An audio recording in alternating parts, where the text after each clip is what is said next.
to be here tonight. It is great to be the honor and the privilege and frankly the right to be able to speak. It's a great country we live in, a great state that we live in, and I would be proud to represent you guys. I feel almost at home here. Coached upward in this church for the last 7 years. My children have grown up around here, played some sports here, and we really consider Forney kind of our second home. So, and we always feel welcome here, and it's good to be here. I am a physician. I'm a general surgeon. My wife is not here tonight. She's off at another meeting that I probably should be at, but we have learned how to split ourselves. But I do believe in the biblical definition of marriage, which is two become one. So if she's there and I'm here, we're really both places. So, and I'm going to fight to defend that right against all comers, whether that be from the left, whether that be from the homosexual movement, wherever that's coming from. I'm a dad. I take care of my family. I take care of my kids. And anytime when government comes in and tries to replace dad and put something else in there, mainly the government, it's going to destroy the family. You destroy the family, you get what you get. And that is education, which is struggling because there aren't dads in there telling their kids how to act. You can watch TV and look at Justin Bieber and tell that sometimes our children don't know how to act. And some of that is from lack of parents being in the home, lack of dads being there. As far as things that I believe very strongly that people are smart enough to handle their own money. I believe very strongly we're smart enough to handle our own liberty. If you elect me, I'm going to do my best to give things back to you, be that your money, be that your rights, be that everything. As far as a laundry list of things, I am pro-life. I'm the only candidate in this that has actually delivered babies. I've held babies that weren't alive. And I know when life begins, and I know what those things look like. And I've been there. Been there at the end of life, been there at the beginning of life. I get that. You're not going to get to the right of me on that issue.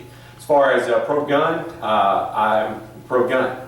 Again, I'm defending my family, defending my liberty. I got out of my car to go to the school today to mentor children, which I've done for the last 7 years also in public schools.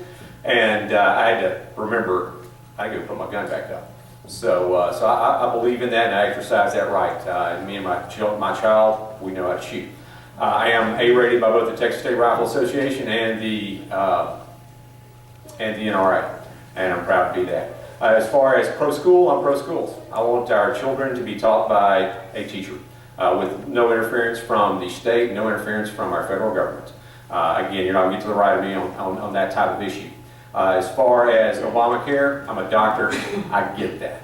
I get big government. I get big government taking our rights away. And anytime we give too much to government, we're taking away from the private citizens. And so on that issue, again, I'm a physician. I understand that. Thank you guys for coming out here tonight, and I sure appreciate your vote. Surgeon, are you endorsed by the Texas Medical Association? No, I'm not. That's a real simple answer. I was a member of the Texas Medical Association until I started running for office, and I sat down and talked with them to find out what their positions were and kind of what my positions are, and they don't match very well. And so no, I'm no longer a member of the TMA. I'm not supported by the TMA. They generally don't support incumbents no matter what, because incumbents generally win elections because it's very hard to unseat an incumbent for various reasons. I could go into those, but the TMA, no. I am a member of the American Association of Physicians and Surgeons. I don't think it's a real fringe group. I think it's a pretty mainstream, well, maybe you won't call it fringe because who do you call fringe? There's a sitting U.S. Senator that's a member of it, and a House of Representatives in the U.S. that's a member of it, and I don't consider those fringe folks. Rand Paul and Ron Paul, which are pretty right-wing, and so I'm supported by the conservative organization, and I'm not supported by the liberal organization, which is pro-Obamacare, and frankly, they opposed the anti-abortion bill last session. So I'm supported by the conservatives, and I'm not a member of the liberal organization who is not supporting me, and I'm not a member of them anymore. So thank you for that.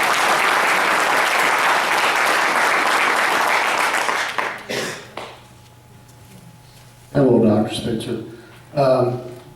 I did have a question for Lance Gooden, but I can't ask it now. But I will ask you, what would you do differently than Lance has done in years past in his years of office? Well, I think that's a very good question. Thank you for asking it. I think the first thing we really have a big issue with is the one thing that's constitutionally the House of Representatives has to pass is a budget. And that determines how much money is spent, how much money is collected. and what our tax rate's going to be and that type of thing. So this last year, under our Republican House, Republican Senate, and Republican governor, they increased the budget 26%. If the Democrats had come in and tried to increase the budget 26%, everybody in this room would become those Democrats. Man, I just can't believe they did that. So because the Republicans did it, that doesn't necessarily make it right. So I wouldn't have voted for the budget first off. I think second off, you really have to look at a lot of other issues and some of those frankly escape me right now. But some of it's just where people live, where people work, who you're representing. Are you going to represent the bigger folks or the smaller folks? What laws are we going to pass? And so, unfortunately, I'm out of time here. But I think the biggest one's the budget. I mean, that's a really easy one to look at: big government versus small government.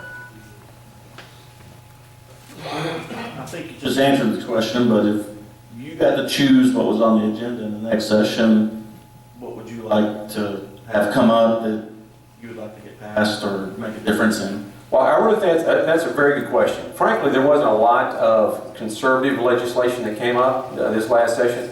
And some of this is just, frankly, is House leadership. I mean, we've got to decide who's going to lead us and who's going to be bringing stuff up, who's going to appoint chairmen of committees, who those chairmen are going to be, and whether those chairmen are going to put out things that are going to be conservative and allow people to vote on it.